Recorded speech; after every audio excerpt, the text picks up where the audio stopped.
जोहार नमस्कार। झारखंड समेत देश दुनिया की तमाम बड़ी खबरों में से कुछ प्रमुख खबरों पर आइए नजर डालते हैं। जोहार दर्शकों, स्वागत है आपका आज के ताज़ा समाचार बुलेटिन में। हम आपके लिए लेकर आए हैं झारखंड और देश दुनिया की 33 बड़ी खबरें। तो चलिए बिना देर किए शुरू करते हैं। सबसे पहले बात झारखंड की। गुमला बन गया शिमला, तापमान 0.8 डिग्री सेल्सियस पहुंचा। अब भी येलो अलर्ट गढ़वा, पलामू, चतरा, हजारीबाग, लातेहार, रामगढ़, बोकारो, लोहरदगा, रांची, गुमला, खूंटी, सिमडेगा और पश्चिमी सिंहभूम के लिए शुक्रवार सुबह 8:30 बजे तक ठंड को लेकर येलो अलर्ट सतर्क रहें जारी किया गया है। रांची में अगले 2 दिनों के बाद तापमान में 3 डिग्री सेल्सियस की वृद्धि होने का अनुमान है, लेकिन वर्तमान में जारी कड़ाके की ठंड और शीतलहर के मद्देनजर जिला प्रशासन ने नागरिकों को स्वास्थ्य के प्रति सावधानी बरतने की सलाह दी है। भाजपा प्रदेश अध्यक्ष आदित्य साहू ने रांची के लापता बच्चों अंश और अंशिका को ढूंढने वाले चितरपुर के युवाओं को सम्मानित करते हुए सरकार से उन्हें गणतंत्र दिवस पर पुरस्कृत करने की मांग की है। साथ ही उन्होंने हेमंत सोरेन सरकार पर निशाना साधते हुए आरोप लगाया कि बच्चों को खोजने का असली श्रेय स्थानीय युवाओं को जाता है, लेकिन पुलिस और सरकार इसे केवल अपनी उपलब्धि बता रहे हैं। नेता प्रतिपक्ष बाबूलाल मरांडी ने लापता बच्चों की बरामदगी का श्रेय बजरंग दल के युवाओं को देते हुए आरोप लगाया है कि पुलिस और सरकार असली नायकों के योगदान की अनदेखी कर रही है। उन्होंने मुख्यमंत्री से सोशल मीडिया पोस्ट में सुधार कर इन युवाओं को उचित सम्मान देने की मांग की है, ताकि पुलिस केवल अपनी पीठ थपथपाने के बजाय सच्चाई को स्वीकार करे। झारखंड हाईकोर्ट ने जमीन घोटाले से जुड़े समन की अनदेखी के मामले में मुख्यमंत्री हेमंत सोरेन की याचिका खारिज कर दी है, जिससे उनके खिलाफ निचली अदालत में चल रही न्यायिक प्रक्रिया का रास्ता साफ हो गया है। अदालत ने ईडी के आरोपों पर संज्ञान लेते हुए सीएम को राहत देने से इनकार कर दिया और निचली अदालत की कार्रवाई को निरस्त करने की उनकी मांग को ठुकरा दिया है। मुख्यमंत्री हेमंत सोरेन 11 सदस्यीय प्रतिनिधिमंडल के साथ वर्ल्ड इकोनॉमिक फोरम में भाग लेने स्विट्जरलैंड के ज्यूरिख पहुंच गए हैं, जहां वे वैश्विक मंच पर झारखंड की निवेश संभावनाओं और सतत विकास के एजेंडे को प्रस्तुत करेंगे। दावोस में आयोजित इस शिखर सम्मेलन के समापन के बाद मुख्यमंत्री यूनाइटेड किंगडम का दौरा करेंगे, जिसका उद्देश्य व्यापार, शिक्षा और तकनीकी सहयोग के क्षेत्रों में अंतर्राष्ट्रीय साझेदारी को बढ़ावा देना है। झारखंड राज्य स्थापना के 25 वर्ष पूरे होने के अवसर पर मुख्यमंत्री हेमंत सोरेन विश्व आर्थिक मंच जैसे वैश्विक मंचों के माध्यम से राज्य के महत्वपूर्ण खनिजों क्रिटिकल मिनरल्स को दुनिया के सामने प्रस्तुत कर रहे हैं, ताकि स्वच्छ ऊर्जा और हरित तकनीक के क्षेत्र में अंतर्राष्ट्रीय निवेश आकर्षित किया जा सके। इस पहल का मुख्य उद्देश्य पर्यावरण संरक्षण के साथ तालमेल बिठाते हुए राज्य की खनिज संपदा का उपयोग जिम्मेदार विकास, औद्योगिक सहयोग और स्थानीय रोजगार सृजन के लिए करना है। झारखंड सरकार ने 26 जनवरी गणतंत्र दिवस समारोह के अवसर पर जिला मुख्यालयों में झंडोत्तोलन के लिए मंत्रियों और विधायकों की जिलावार जिम्मेदारी तय कर दी है। मंत्रिमंडल सचिवालय द्वारा जारी आदेश के अनुसार पलामू में राधा कृष्ण किशोर और चाईबासा में दीपक बिरुवा समेत विभिन्न जिलों के लिए विशिष्ट मुख्य अतिथियों को ध्वजारोहण का दायित्व सौंपा गया है। रांची के मोरहाबादी मैदान में आयोजित नमो पतंग महोत्सव का उद्घाटन रक्षा राज्य मंत्री संजय सेठ ने किया, जहां मकर संक्रांति के उत्सव के साथ साथ गरीबों को कंबल और खिचड़ी बांटकर सामाजिक सेवा का संदेश दिया गया। इस कार्यक्रम के माध्यम से भारतीय सेना के शौर्य को नमन किया गया और पतंगों पर देश के नेतृत्व व वीर सैनिकों की तस्वीरें लगाकर देशभक्ति और सांस्कृतिक गौरव का प्रदर्शन किया गया। भ्रष्टाचार निरोधक ब्यूरो एसीबी ने आय से अधिक संपत्ति मामले की जांच के सिलसिले में दिल्ली के रियल एस्टेट कारोबारी सुरेंद्र सिंह को रांची से गिरफ्तार किया है, क्योंकि वे विनय चौबे से जुड़े संदिग्ध फ्लैट सौदे की पूछताछ में सहयोग नहीं कर रहे थे। जांच एजेंसी को संदेह है कि इस बेनामी संपत्ति की खरीद में अवैध धन का निवेश किया गया था, जिसकी पुष्टि के लिए एसीबी अब अन्य संदिग्धों और वित्तीय लेन देन के स्रोतों की गहराई से पड़ताल कर रही है। भाजपा सांसद निशिकांत दुबे ने रांची स्थित ईडी कार्यालय की सुरक्षा को लेकर चिंता जताते हुए आरोप लगाया है कि झारखंड सरकार पुलिस के जरिए जांच एजेंसी को घेरकर भ्रष्टाचार के अहम सबूतों से छेड़छाड़ की कोशिश कर रही है।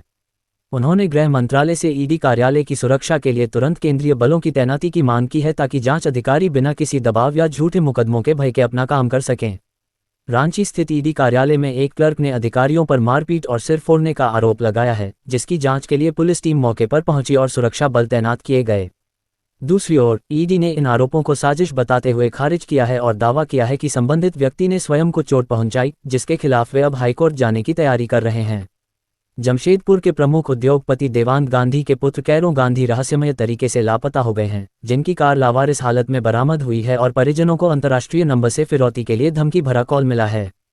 इस हाई प्रोफाइल मामले को पूर्व नियोजित साजिश मानते हुए पुलिस ने 4 विशेष जांच टीमें एसिट गठित की हैं, जो तकनीकी साक्ष्यों और डिजिटल ट्रेल के जरिए विभिन्न राज्यों में सुराग तलाश रही हैं।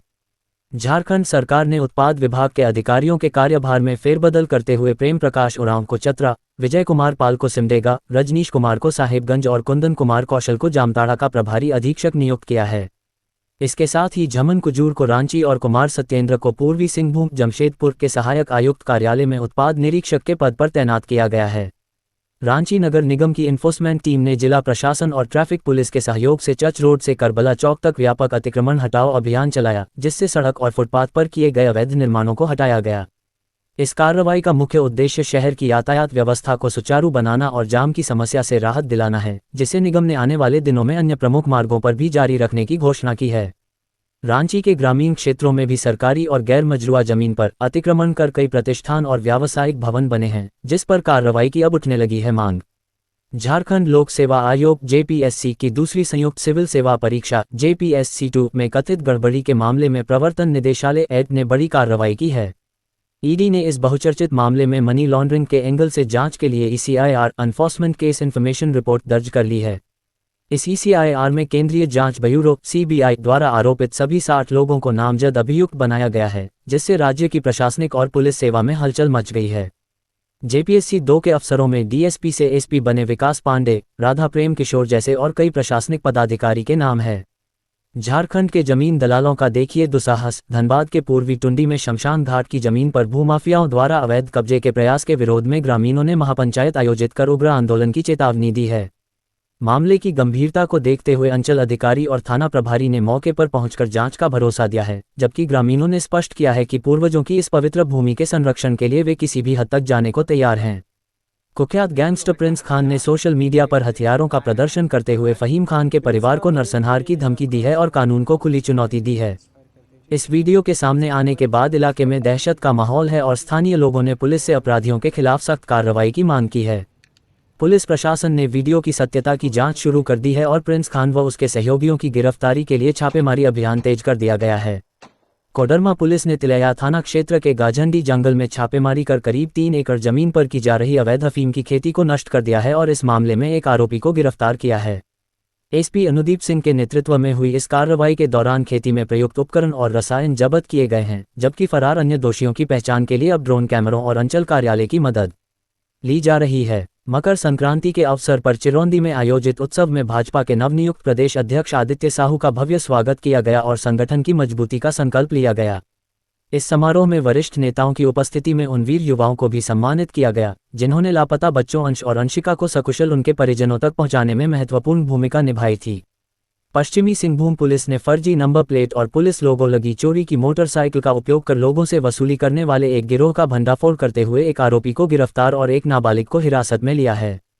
ये आरोपी व्हाट्सएप पर वरिष्ठ पुलिस अधिकारियों की तस्वीरें लगाकर और खुद को पुलिसकर्मी बताकर जनता को डराते धमकाते थे, जिनके पास से पुलिस ने फर्जी दस्तावेज और मोबाइल फोन भी बरामद किए हैं। लातेहार पुलिस ने एक विशेष छापेमारी अभियान के दौरान सुरली डदैया गांव से प्रतिबंधित संगठन JSJMM के उग्रवादी जगन्नाथ सिंह को गिरफ्तार कर जेल भेज दिया है। गिरफ्तार उग्रवादी वर्ष 2018 से आर्म्स एक्ट के एक मामले में वांछित था, जिसकी तलाश पुलिस लंबे समय से कर रही थी। जमशेदपुर में टाटा पावर मजदूर यूनियन ने ठेका श्रमिकों के आर्थिक शोषण और सुविधाओं के अभाव का आरोप लगाते हुए उपश्रमायुक्त कार्यालय पर प्रदर्शन किया और अपनी मांगों को लेकर ज्ञापन सौंपा। मजदूर नेताओं ने चेतावनी दी है कि यदि 17 जनवरी तक उनकी समस्याओं का समाधान नहीं हुआ तो प्लांट में बड़े पैमाने पर हड़ताल शुरू की जाएगी। धनबाद के पूर्व महापौर चंद्रशेखर अग्रवाल का जन्मदिन गोल्फ ग्राउंड में समर्थकों और नागरिकों के बीच केक काटकर हर्षोल्लास के साथ मनाया गया। इस अवसर पर उन्होंने शहर के विकास की थमी हुई गति पर चिंता व्यक्त करते हुए भविष्य में जनप्रतिनिधियों और जनता के बीच बेहतर संवाद के माध्यम से धनबाद को फिर से स्वच्छ और सुंदर बनाने का संकल्प दोहराया।